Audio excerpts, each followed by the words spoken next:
Hello बच्चों, स्वागत है आप सभी का आपके अपने चैनल गॉड क्लासेस पर।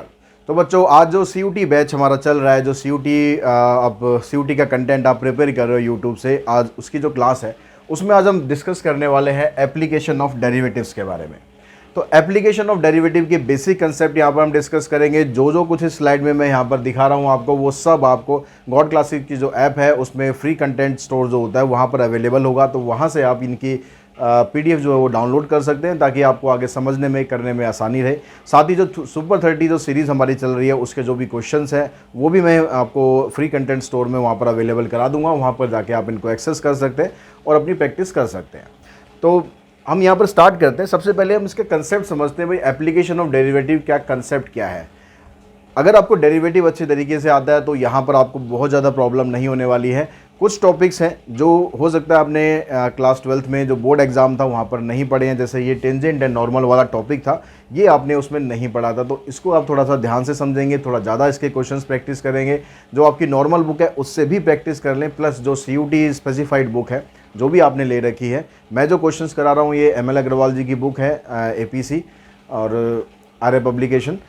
तो वहाँ से आप ये सारे के सारे क्वेश्चंस मैं आपको कराने वाला हूँ। तो वो आप बुक है या कोई और बुक है, कोई सी भी बुक हो आपके पास, कंटेंट आपके पास होना चाहिए। ठीक है। तो सबसे पहले जो टॉपिक यहाँ पर दिया हुआ है आपको, जो सेक्शन A में आपके आना है टेंजेंट एंड नॉर्मल।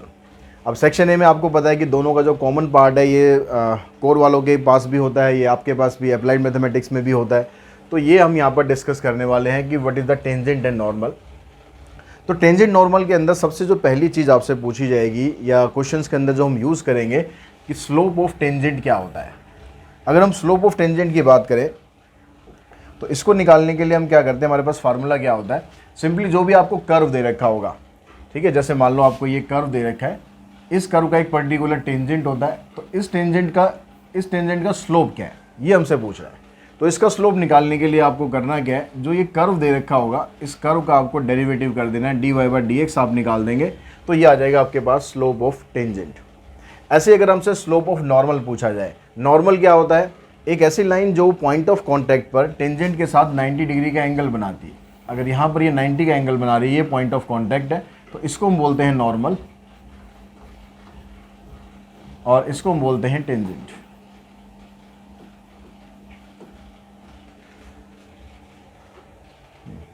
तो यहाँ पर स्लोप ऑफ नॉर्मल की अगर हम बात करें तो स्लोप ऑफ नॉर्मल क्या होता है, -dx/dy। ये dy/dx है और ये इसका रेसिप्रोकल आप कर दोगे, रेसिप्रोकल करके माइनस का साइन लगा देंगे तो वो बन जाता है slope of normal. If the tangent is parallel to x axis then dy/dx equals to 0। अगर टेंजेंट हमारा x एक्सिस के साथ पैरेलल हो तो उस केस में जो dy/dx है, जो डेरिवेटिव आप निकाल रहे हो, जो स्लोप आप निकाल रहे हो, वो स्लोप यहाँ पर 0 के बराबर हो जाता है, क्योंकि वो लाइन को क्रॉस ही नहीं करता, एक्स एक्सिस की लाइन को क्रॉस नहीं करेगा तो उसका स्लोप नहीं बनेगा। अगर टेंजेंट पैरेलल होगा y एक्सिस के, अगर y एक्सिस के पैरेलल हुआ तो उस केस में क्या होगा, जो dx/dy है वो 0 हो जाएगा, यानी स्लोप ऑफ नॉर्मल जो है वो 0 हो जाएगा। इक्वेशन ऑफ टेंजेंट, अब आपके पास स्लोप वगैरह आ गया, पॉइंट्स आ गए। अब पॉइंट्स देने के बाद आपसे पूछा जा सकता है कि इक्वेशन ऑफ टेंजेंट क्या है। तो टेंजेंट की इक्वेशन बनाने के लिए आपके पास एक तो उसका स्लोप होना चाहिए और टेंजेंट जहाँ से पास कर रहा है वो पॉइंट होना चाहिए। तो जो वो पॉइंट होता है उसके कोऑर्डिनेट यहाँ पर लेते हैं, y1 इधर और x1 इधर, और जो स्लोप निकालेंगे हम, स्लोप यहाँ पर आ जाएगा। तो फार्मूला क्या बना, y-y1 is equals to slope of tangent की हम बात कर रहे हैं, दोनों का फार्मूला सेम ही है, ठीक है। y-y1 equals to slope of tangent into में x-x1, ये तो हो गया टेंजेंट का। अगर आप नॉर्मल की इक्वेशन बनाना चाह रहे हो तो बस यहाँ पर फ़र्क क्या आ जाएगा, स्लोप ऑफ टेंजेंट की जगह आपको स्लोप ऑफ नॉर्मल लेना है, बस इतना फार्मूले में चेंज है, बाकी वही होगा। जो पॉइंट आपको स्पेसिफिक दे रखा होगा कि लाइन आपकी इस पॉइंट से पास कर रही है टेंजेंट की लाइन, तो वो पॉइंट यहाँ पर आ जाएंगे, x1 y1 की जगह पर, स्लोप यहाँ पर आ जाएगा। x और y जनरल पॉइंट होते हैं, ये इक्वेशन बनाने के लिए आपको लेने ही हैं। तो दोनों का सेम फार्मूला है।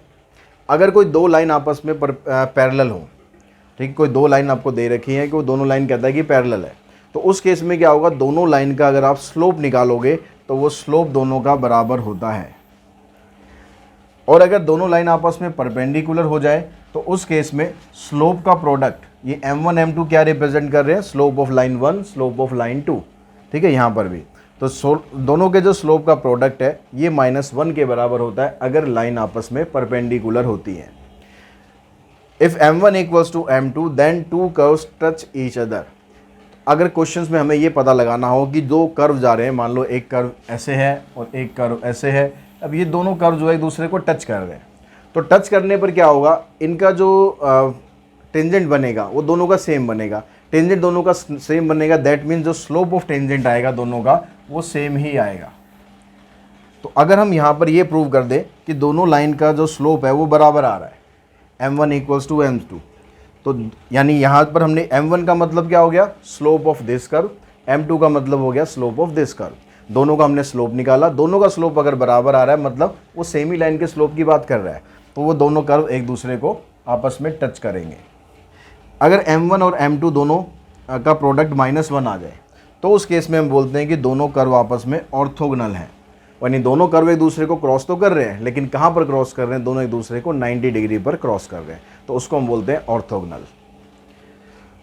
Angle of intersection of two curve, अब ये जो पोर्शन है ये मैंने आपको फार्मूला ये बता दिया है क्योंकि ये आपको बुक में दे रखा था, लेकिन ये टेंजेंट है तो ट्रिग्नोमेट्री वाले क्वेश्चंस आपके सिलेबस में आने के चांस है नहीं, फिर भी फार्मूला याद कर लेना। फार्मूला अगर पूछ लिया जाए तो फार्मूला होता है tan theta equals to m1 minus m2 1 plus में m1 इंटू में m2। ऊपर अगर आप m1 माइनस m2 लिख रहे हो या ऊपर m2 माइनस m1 लिख रहे हो, दोनों ठीक है, दोनों में टेंशन मत लेना कि वहाँ पर अगर दे दिया आपको m2 माइनस m1 आप उसको क्रॉस करिए और नहीं, वो भी ठीक है क्योंकि यहाँ पर मॉडुलस का साइन है। तो मॉडुलस का साइन क्या करेगा, जो भी वैल्यू आएगी उसको वो पॉजिटिव कर देगा। तो चाहे आप m1 माइनस m2 लिखो या m2 माइनस m1 लिखो, दोनों से आपका आंसर ठीक रहेगा। ठीक है, तो ये तो बात हुई सारी टेंजेंट एंड नॉर्मल की। अच्छी तरीके से सारे फार्मूलाज पढ़ लेना, याद कर लेना, लिख लेना, क्योंकि ये आपने जो 12th का एग्ज़ाम था उसमें आपने नहीं करा था। तो नेक्स्ट जो उसके बाद है हमारे पास portion increasing and decreasing function. अब फंक्शन आपको पता है कि भाई इंक्रीजिंग फंक्शन का मतलब होता है कि जो पर्टिकुलर आपको इंटरवल दिया हुआ है उस पर अगर फंक्शन आपका कंटिन्यूसली बढ़ता जाए तो उसको बोलते हैं इंक्रीजिंग, और अगर वो नीचे की तरफ जाता जाएगा तो उसको बोलते हैं डिक्रीजिंग। अब आपको यही बताना है कि फंक्शन कब इंक्रीजिंग होगा कब डिक्रीजिंग होगा।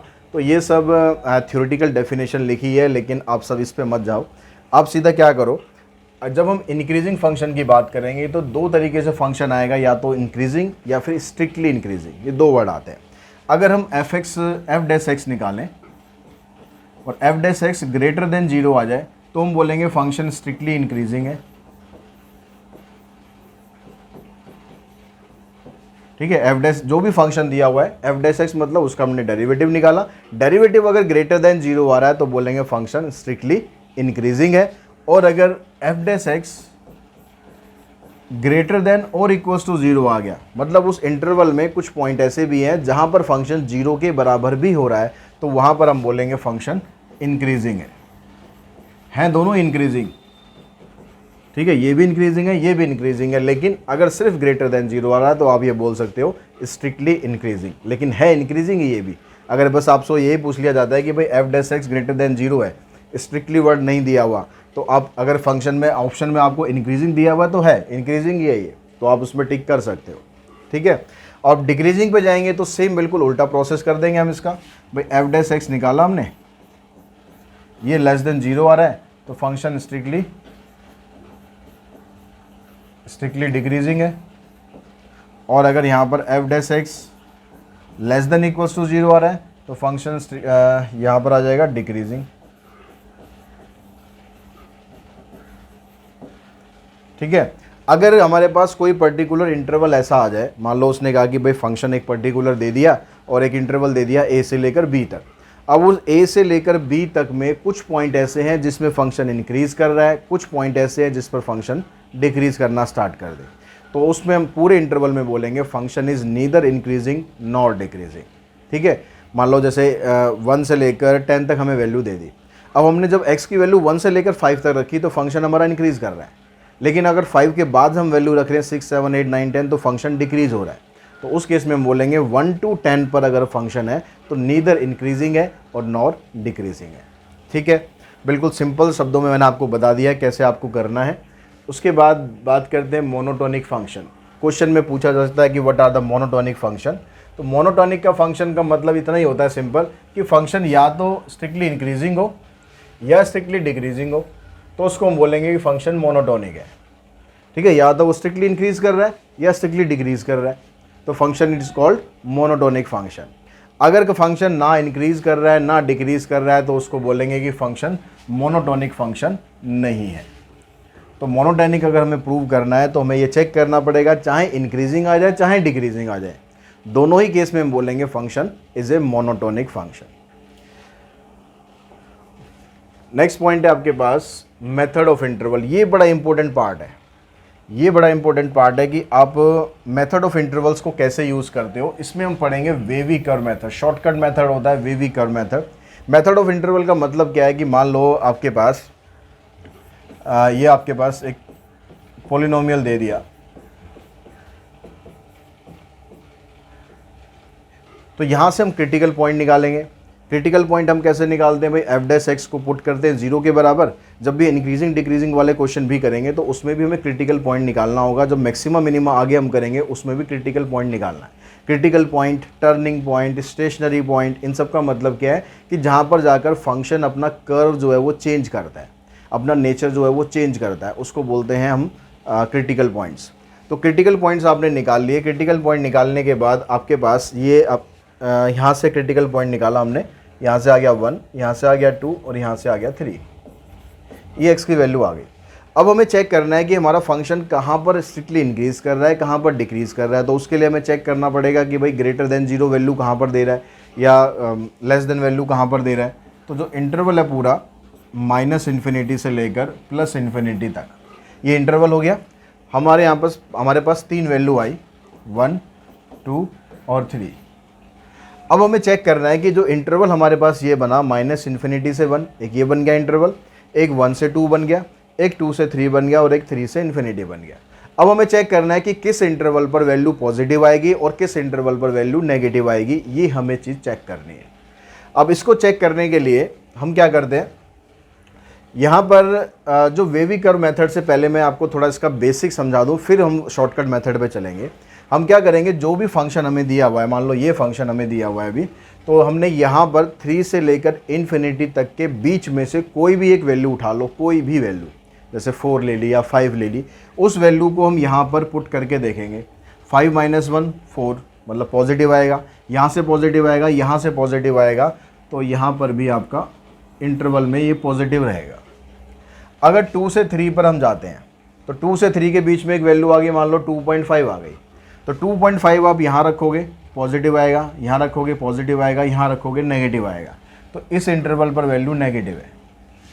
फिर 1 से 2 के बीच में रखेंगे तो हमने ले लिया 1.5, 1.5 यहाँ रखोगे पॉजिटिव रहेगा, यहाँ रखेंगे नेगेटिव, यहाँ भी रखेंगे नेगेटिव, नेगेटिव नेगेटिव मिलकर बन जाएंगे पॉजिटिव।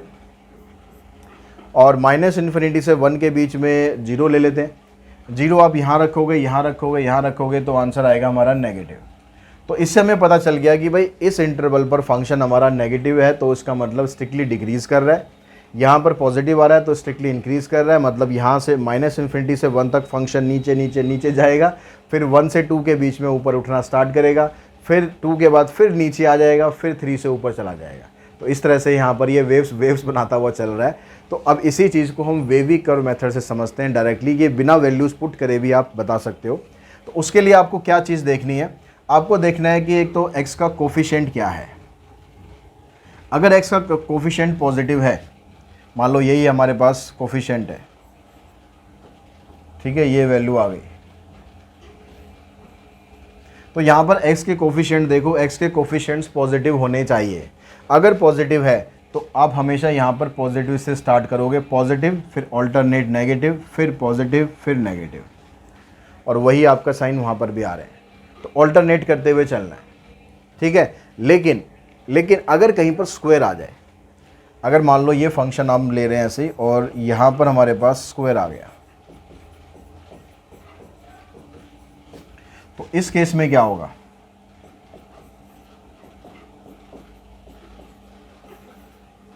तो पहले तो हम वही देखेंगे भाई ये भी पॉजिटिव है, ये भी पॉजिटिव है, ये भी पॉजिटिव है, तो पहले हमारे पास ये पॉजिटिव आएगा, उसके बाद फिर ये नेगेटिव आएगा।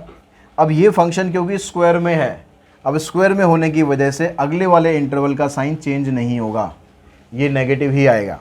उसके बाद फिर साइन चेंज होगा, ये पॉजिटिव बन जाएगा। अब आप वैल्यू भी चेक करके देख सकते हो, माइनस इन्फिनिटी से 1 के बीच में हमने रखा था 0। 0 रखने पर आप कह रहा है ये पॉजिटिव आएगा। क्यों आएगा पॉजिटिव? देखो 0 माइनस 1 करेंगे माइनस आएगा, और 0 माइनस 3 करोगे माइनस आएगा। ये माइनस मिलकर पॉजिटिव हो गया, और ये तो स्क्वायर है तो ये तो पॉजिटिव रहेगा ही ना, तो इसलिए ये पॉजिटिव आएगा। अगर 1 से 2 के बीच में रखेंगे 1.5, तो 1.5 से ये पॉजिटिव रहेगा और ये नेगेटिव हो जाएगा।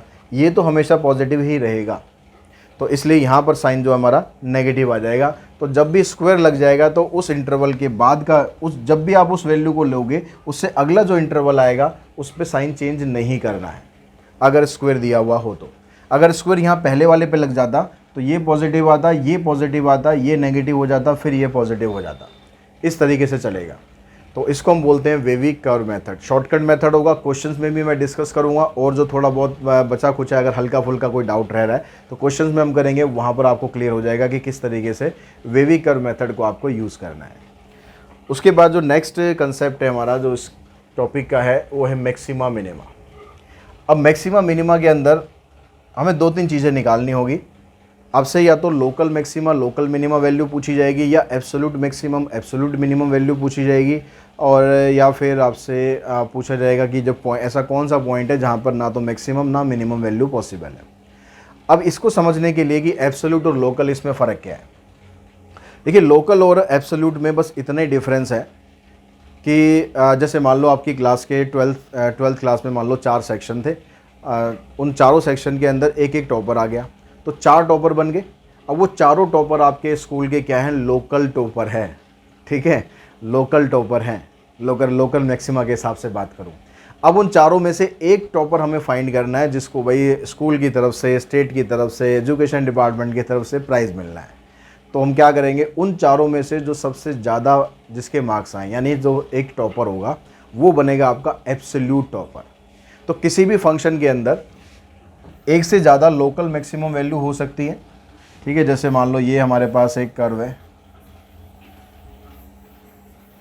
ये कर्व है, तो यहाँ पर जहाँ पर फंक्शन एक मैक्सिमम वैल्यू अटेन कर रहा है, अब मैक्सिमम वैल्यू कहाँ अटेन कर रहा है, यहाँ पर मैक्सिमम वैल्यू अटेन कर रहा है, फंक्शन ऐसे चला, यहाँ पर एक मैक्सिमम वैल्यू अटेन कर रहा है, बेशक नेगेटिव है, लेकिन इस कर्व के हिसाब से, इस इंटरवल के हिसाब से यहाँ से लेकर यहाँ तक ये negative value maximum value attain कर रहा है, फिर नीचे आ रहा है। तो यहाँ पर ये मैक्सिमम वैल्यू अटेन कर रहा है, इधर यहाँ पर मैक्सिमम वैल्यू अटेन कर रहा है, इधर यहाँ कर रहा है, इधर यहाँ कर रहा है। तो ये सारी की सारी कौन सी वैल्यू हैं जो हमने ब्लैक में लिखी है, ये है लोकल मैक्सिमम वैल्यूज़, ठीक है। अब इनमें से जो एक वैल्यू हम लेंगे जो सबसे ज़्यादा दिख रही है, अगर हम कर्व के हिसाब से देखें तो ये लगभग थोड़ा बराबर से दिख रहे हैं, थोड़ा ऊपर नीचे कर देते हैं कर्व को। मान लो ये कर्व थोड़ा सा ऐसे और ऊपर से जा रहा है, तो ये वाली जो वैल्यू होगी ना हमारी, इस वैल्यू को हम बोलेंगे एब्सोल्यूट मैक्सिमम वैल्यू। यानी जितनी भी लोकल मैक्सिमम वैल्यूज़ हैं उनमें से जो सबसे बड़ी वैल्यू है वो होगी एब्सोल्यूट मैक्सिमम वैल्यू। ऐसे यहाँ पर जो नीचे आ रहा है आपके पास, जब मिनिमम वैल्यू अटेन कर रहा है, यहाँ पर ये मिनिमम वैल्यू अटेन कर रहा है, यहाँ पर कर रहा है, यहाँ पर कर रहा है, यहाँ पर कर रहा है, और यहाँ पर कर रहा है। इनमें से जो सबसे ज़्यादा मिनिमम होगी, मान लो हम इसी को ले लेते हैं कि ये कर्व सबसे नीचे जा रहा है, तो ये हमारी बनेगी एब्सोल्यूट मिनिमम वैल्यू। यानी किसी भी कर्व के अंदर जो भी आपको फंक्शन दे रखा होगा, उस कर्व के अंदर एक से ज़्यादा लोकल मैक्सिमम वैल्यूज़ या लोकल मिनिमम वैल्यू हो सकती हैं, लेकिन एब्सोल्यूट वैल्यू सिर्फ एक ही होगी, चाहे वो मैक्सिमम निकालो या मिनिमम निकालो। अब ये वैल्यू हम निकालते कैसे हैं, तो पहले हम बात करते हैं लोकल मैक्सिमा या लोकल मिनिमा निकालने का, ठीक है। इसका स्क्रीनशॉट ले सकते हो। अब लोकल मैक्सिमा या लोकल मिनिमा हम कैसे निकालते हैं, इसके लिए हम यूज़ करेंगे second derivative test. First derivative test theoretical होता है, तो वो मैं यहाँ पर डिस्कस नहीं कर रहा हूँ, वो आपके काम भी नहीं आएगा। हमें सेकंड डेरिवेटिव टेस्ट करना है। तो सेकंड डेरिवेटिव टेस्ट में सबसे पहले तो आपको क्या करना है, आपको क्रिटिकल पॉइंट फाइंड करने हैं। क्रिटिकल पॉइंट कैसे फाइंड करते हैं, f' को 0 के बराबर पुट करके क्रिटिकल पॉइंट फाइंड करते हैं। उन पॉइंट्स को मान लिया कि भाई वो पॉइंट्स हैं C, ठीक है।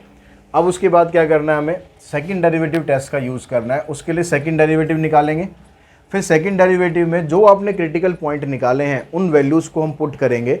अगर हमारी वैल्यू ग्रेटर देन 0 आएगी तो बोलेंगे point is a local minima. यानी उस पॉइंट पर लोकल मिनिमम वैल्यू आएगी, मैक्सिमम नहीं आएगी ग्रेटर देन पे। यहाँ उल्टा होता है सिस्टम, यही ध्यान रख लो। यहाँ पर ग्रेटर देन 0 आ रहा है तो इसका मतलब पॉइंट ऑफ लोकल मैक्सिमा होता है और मिनिमा होता है, और अगर लेस देन 0 आ रहा है यहाँ पर तो इसका मतलब ये होगा पॉइंट ऑफ लोकल मैक्सिमा। यहाँ लेस देन 0 आ रहा है तो पॉइंट ऑफ लोकल मैक्सिमा। अगर हमारा सेकंड डेरिवेटिव वैल्यू पुट करने पर 0 आ जाए तो उस केस में हम थर्ड डेरिवेटिव निकाल लेंगे, और थर्ड डेरिवेटिव अगर नॉट इक्वल्स टू 0 आएगा तो उसका मतलब ये होता है point of inflection. Point of inflection का मतलब ना तो यहाँ पर मैक्सिमम वैल्यू पॉसिबल है, ना यहाँ पर मिनिमम वैल्यू पॉसिबल है। ठीक है, तो ये सेकंड डेरिवेटिव टेस्ट से आपके क्वेश्चन ऐसे करने हैं। क्वेश्चन हम करेंगे नेक्स्ट वीडियो में, जिसमें हम क्वेश्चन बताऊंगा। अभी कंसेप्ट वाइज इसको अच्छे तरीके से आप समझ लो, याद कर लो कि आपको क्या करना है, कैसे करना है। उसके बाद बात करते हैं हम सेकंड कंसेप्ट की, जिसमें हमें एब्सोल्यूट वैल्यू निकालनी है। तो एब्सोल्यूट वैल्यूज़ में क्या करना है आपको, इसमें आपने क्रिटिकल पॉइंट निकाल लिया। ठीक है, आपने क्या करा, इसमें क्रिटिकल पॉइंट निकाल लिया जी। क्रिटिकल पॉइंट निकालेंगे f dash equals to 0 put करके, और हमने मान लिया जो सी है वो क्रिटिकल पॉइंट है, और एक से ज़्यादा पॉइंट भी आ सकते हैं। तो ये C1, इसको हम C1, C2, C3 इस तरह से 3 पॉइंट ले लेते हैं। ठीक है, एक की जगह 3 पॉइंट ले लिए। अब इसके अलावा जो आपको यहाँ पर क्लोज इंटरवल दिया होगा हमेशा एब्सोल्यूट वैल्यू निकालने के लिए, तो हम क्या करेंगे, हमें यहाँ पर सेकंड डेरिवेटिव टेस्ट नहीं निकालना, हमें सेकंड डेरिवेटिव निकालना ही नहीं है, उसकी ज़रूरत ही नहीं है। हमने फर्स्ट डेरिवेटिव निकाला, उसको 0 पुट करके, फर्स्ट डेरिवेटिव को 0 पुट करके क्रिटिकल पॉइंट निकाल लिए। अब ये वाली वैल्यूज़ जो क्रिटिकल पॉइंट निकालने हैं, जो फंक्शन आपको दे रखा होगा मेन, वहाँ पर ये वैल्यू पुट करनी है, ये वाली वैल्यू भी पुट करनी है, ये वाली वैल्यू भी पुट करनी है। बस ये ध्यान रखना कि ये वैल्यू इस इंटरवल के बीच में होनी चाहिए, इससे बाहर नहीं होनी चाहिए। ठीक है, ये C1, C2 और C3 ये इस इंटरवल को बिलोंग करने चाहिए। अगर ये बाहर चले गए तो उस वाली वैल्यू को छोड़ देना। मान लो 3 वैल्यू निकाली और एक वैल्यू उस इंटरवल के बाहर जा रही है तो उसको छोड़ देना। अगर वो तीनों वैल्यू बिलोंग कर रही है तो तीनों ये निकालेंगे, FA भी निकालेंगे जो मतलब ये एक्सट्रीम वैल्यू हैं, और FB भी निकालेंगे। इनमें से जो सबसे मैक्सिमम वैल्यू आएगी उसको हम बोलेंगे एब्सोल्यूट मैक्सिमम वैल्यू, जो सबसे छोटी आ जाएगी वो हो जाएगी हमारी एब्सोल्यूट मिनिमम वैल्यू। तो ये एब्सोल्यूट वैल्यू निकालना एज़ कम्पेयर टू लोकल, ये वाली वैल्यूज़ निकालना आसान है, इसमें आपको कोई टेस्ट वेस्ट नहीं करना, सिर्फ डायरेक्टली वैल्यू निकालनी है। तो ये हो गया हमारा कंसेप्ट मैक्सिमा एंड मिनिमा का। अब यहाँ पर बात करते हैं जो एप्लीकेशन बेस्ड क्वेश्चंस है, कॉस्ट फंक्शन। कॉस्ट फंक्शन, कोई भी काम आप करते हो तो उसमें कुछ ना कुछ कॉस्ट लगती है। तो वो कॉस्ट कैसे बनती है, उसमें 2 फैक्टर काम करते हैं, एक तो होती है फिक्स्ड कॉस्ट, एक होती है variable cost. Fixed cost fixed ही रहती है, हमेशा कांस्टेंट रहती है, वो आपको देनी ही देनी पड़ेगी चाहे आप काम करो या काम ना करो। ठीक है, आपने कहीं पर कोई रेंट पे ले लिया मकान, आपने वहाँ पर फैक्ट्री ले ली कोई रेंट पे, आपने वहाँ पर कुछ भी काम नहीं करा तो रेंट आपको देना पड़ेगा। ठीक है, जो मकान मालिक है भैया वो इस चीज़ का लिहाज नहीं करेगा कि आपने चलो काम नहीं किया, इस महीने आप वेले रहे हो तो आप किराया मत दो, वो किराया तो आपको देना पड़ेगा। तो that is called fixed cost. दूसरी होती है हमारे पास वेरिएबल कॉस्ट। वेरिएबल कॉस्ट आपके काम के अकॉर्डिंग चेंज होती रहती है। आप काम ज़्यादा करोगे वेरिएबल कॉस्ट बढ़ेगी, आप काम कम करोगे वेरिएबल कॉस्ट कम रहेगी, आप कुछ भी नहीं करोगे तो वेरिएबल कॉस्ट 0 हो जाएगी, लेकिन फिक्स कॉस्ट 0 नहीं होगी। तो जब आप टोटल कॉस्ट निकालते हैं या कॉस्ट फंक्शन बनाते हैं तो उसके अंदर ये दोनों फैक्टर देखने हैं कि फिक्स कॉस्ट और वेरिएबल कॉस्ट का जो टोटल आएगा वो मिलाकर आपका एक कॉस्ट फंक्शन बना देगा। ठीक है, उससे आपकी एक कॉस्ट फंक्शन तैयार हो जाएगा। जब आप कॉस्ट फंक्शन आप तैयार कर लोगे तो क्वेश्चन के अंदर आपसे एवरेज कॉस्ट पूछी जा सकती है। एवरेज कॉस्ट का मतलब होता है कि भाई जितनी भी आपने कॉस्ट निकाली है उसको नंबर ऑफ यूनिट से डिवाइड कर दो कि आप कितना काम कर रहे हो। आपने मान लो 10,000 रुपये लगाया और आपने कितनी यूनिट वहाँ पर बनाई है, कितना आपने काम करा। आपने मान लो 100 कोई आइटम बनाया और एक जो टोटल आपका जो कॉस्ट पड़ा है वो 10,000 है, तो 10,000 को आप 100 से डिवाइड कर दो तो आपके पास 100 आ जाएगा एवरेज कॉस्ट। ठीक है, उसमें कुछ कम हो रहा है कुछ ज़्यादा हो रहा है तो वो एक एवरेज आपको मिल जाएगा, उसको हम बोलते हैं एवरेज कॉस्ट। और एवरेज कॉस्ट को हम डिनोट कैसे करते हैं, AC से डिनोट करते हैं। ठीक है, AC गर्मी आजकल चल रही है, AC का नाम सुनते ही AC आता होगा दिमाग में, एयर कंडीशनर, ये वाला नहीं है। ठीक है, एवरेज कॉस्ट, कॉस्ट फंक्शन को x से हम डिवाइड कर देंगे। x का मतलब है नंबर ऑफ यूनिट प्रोड्यूस, आपने कितना काम किया उससे डिवाइड करना है। उसके बाद आता है डिमांड फंक्शन कि आपने भाई चलो कॉस्ट, आपने कुछ सामान बना दिया, कॉस्टिंग आपने कर दी, उसमें पैसा लगा दिया, अब वहाँ पर डिमांड कितनी है मार्केट में। तो डिमांड फंक्शन या तो हम x equals to f p इससे डिनोट कर दें, अगर इन टर्म ऑफ p दिया हुआ हो तो p का मतलब प्राइस हो गया, x का मतलब क्वांटिटी हो गया, या फिर हम ऐसे भी डिनोट कर सकते हैं, दोनों ही डिमांड फंक्शन कहलाते हैं, x equals to f p b और p equals to f x b. p का मतलब है यहाँ पर प्राइस ऑफ कमोडिटी या प्राइस ऑफ आइटम। उसके बाद आता है रेवेन्यू, कि आपने जो डिमांड थी, डिमांड के हिसाब से आपने कॉस्टिंग लगाई, कॉस्टिंग लगा के आपने मार्केट में सेल किया, अब सेल करने पर आपको रेवेन्यू कितना मिल रहा है। तो रेवेन्यू निकालने के लिए क्या करना है, सिंपल, कि जितना आपने पैसा वहाँ से जितना आपने पैसा एक यूनिट पे लगा, यानी जो आपने कमाया वहाँ पर, जो लगा था वो तो कॉस्ट में आ गया। रेवेन्यू की हम बात कर रहे हैं कि आपने मार्केट के अंदर जो भी सामान बेचा तो उसकी कीमत कितनी थी और आपने कितनी सामान आपने बेचा, उन दोनों को मल्टीप्लाई करेंगे तो उससे बन जाएगा आपका रेवेन्यू। तो कोई रट्टा मारने की ज़रूरत नहीं है। रेवेन्यू को मतलब सीधी सीधी बात है भाई, आपने टोटल कितना पैसा कमा लिया, अब आपने पैसा कितना कमाया, जितना आपने सामान बेचा होगा उसको मल्टीप्लाई कर दो उसकी कीमत से। अगर आपने कोई सामान, मान लो 100 आपने कमोडिटी बेच दी है और आपने एक की प्राइस जो है वो 10 रुपये रखी हुई है, तो 100 को 10 से मल्टीप्लाई कर दो, 1000 रुपये आपके हाथ में आ गया, तो वो हो गया हमारा रेवेन्यू।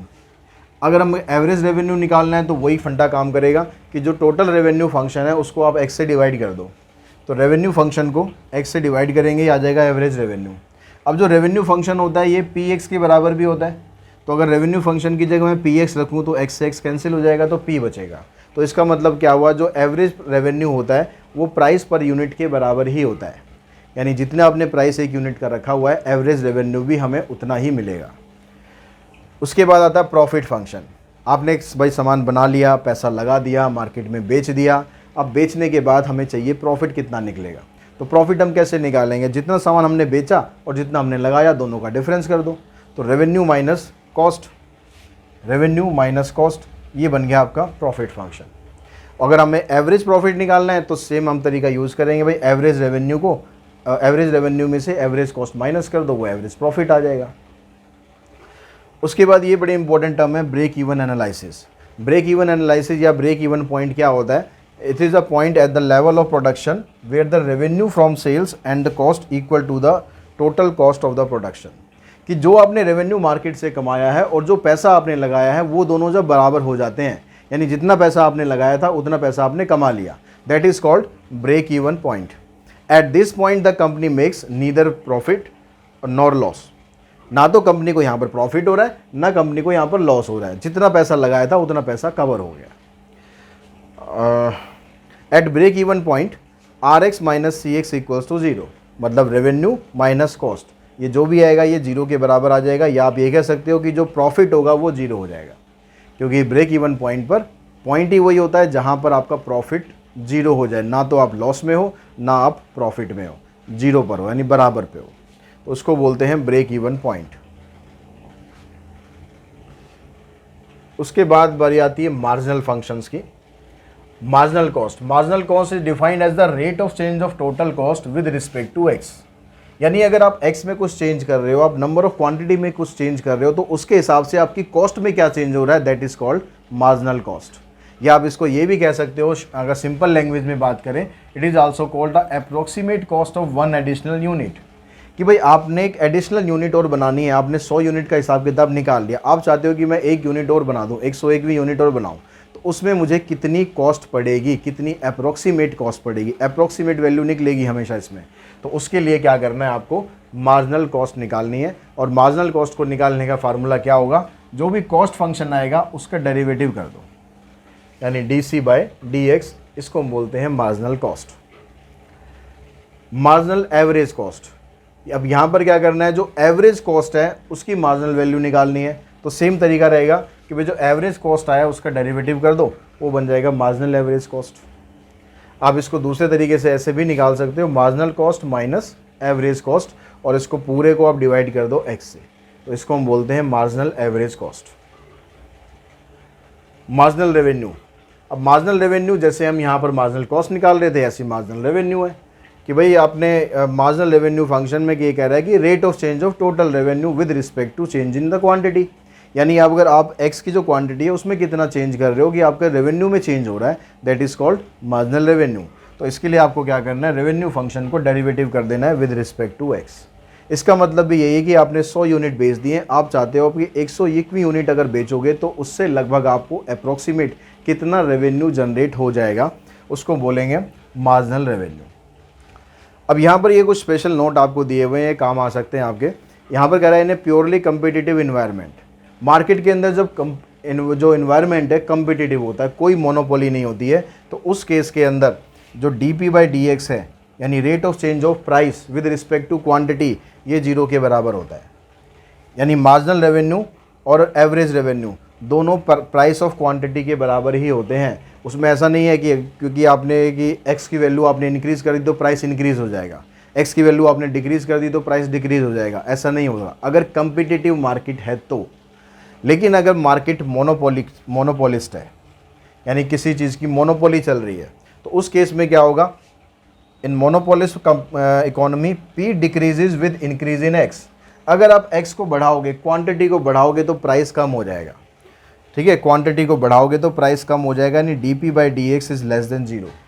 या आप ये कह सकते हो कि जो मार्जिनल रेवेन्यू है उसकी वैल्यू एवरेज रेवेन्यू से कम आ जाएगी अगर मार्केट आपकी मोनोपोलिस्टिक है, कोई मोनोपोली मार्केट में काम कर रही है। तो ये सारा कंसेप्ट था हमारा एप्लीकेशन ऑफ डेरिवेटिव का। आई होप आपको ये सब चीज़ें दोबारा एक बार रिवाइज हो गई होंगी कि आपने टर्म 1 के अंदर ऑलमोस्ट सब कुछ पढ़ा हुआ था, सारी चीज़ें एक बार रिकॉल हो गई होंगी। अब अगली जो वीडियो है उसमें इसके मैं कुछ क्वेश्चंस कराने वाला हूँ, इंपॉर्टेंट 30 सुपर 30 की हमारी सीरीज़ है वो चल रही है, तो 30 क्वेश्चंस मैं इसके अंदर आपको कराने वाला हूँ, इन्हीं सब टॉपिक्स से रिलेटेड क्वेश्चंस होंगे। और तो उस वीडियो के आने से पहले आप ये सब कुछ अच्छी तरह से रिवाइज़ कर लें ताकि क्वेश्चंस आपको समझ में आ जाए क्वेश्चंस में हो क्या रहा है। और साथ ही ये कहना चाहूँगा कि अगर आपको ये सीरीज़ पसंद आ रही है और आपको बेनिफिशियल लग रहा है कंटेंट, तो अपने फ्रेंड्स के साथ भी शेयर करिए जो भी CUT की प्रिपरेशन कर रहे हैं। और चैनल को आप लाइक करें, सब्सक्राइब करें और बेल आइकन को प्रेस भी करके रखें ताकि CUT तक जो आपका हमारा साथ है वो कंटिन्यूसली बना रहे, और मैं तो कहूँगा उसके बाद भी बना रहे, हमेशा के लिए हमारा साथ बना रहे। तो आप चैनल को इसी तरह सपोर्ट करते रहिए और मैं आपके लिए कंटेंट इसी तरह लाता रहूँगा। आज की इस वीडियो में इतना ही। Thanks to all of you.